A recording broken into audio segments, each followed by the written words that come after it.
ہوتا ہے خاص صاحب؟ میں اس کا کہوں گا امریکہ کے بغیر ہی سروائیو کیا جا سکتا ہے۔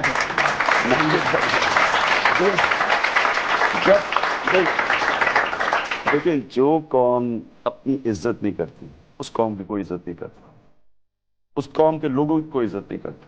جو بھیک مانگ کے قرضے لے کے قوم گزارا کرتی ہے، میں سمجھتا ہوں اس قوم کو رہنے کی جواز نہیں ہے۔ لیکن آپ جب بھیک مانگیں گے کسی سے، آپ خود کر لیں، آپ سڑک پہ جاتے ہیں، آپ کو کوئی بھیک مانگتا ہے، آپ کو اس کے اوپر ترس تو آ جائے گا، آپ اس کی عزت کیسے کریں گے؟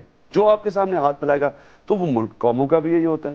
اس لیے ہمیں فیصلہ کرنا چاہیے کہ ہم کس دن ہم نے ایک وہ قوم جو کہ اپنے پیر پہ کھڑی ہوگی، اپنے پیسے اس ملک میں ہم نے خود اپنے ریونیو سے اکٹھے کرنے ہیں، پیسہ ہم قوم سے اکٹھا کریں گے۔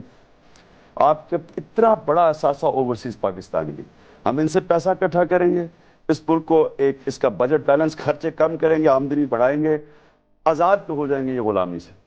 جو بھی جب تک آپ اپنے خرچے نہیں کرتے آپ آزاد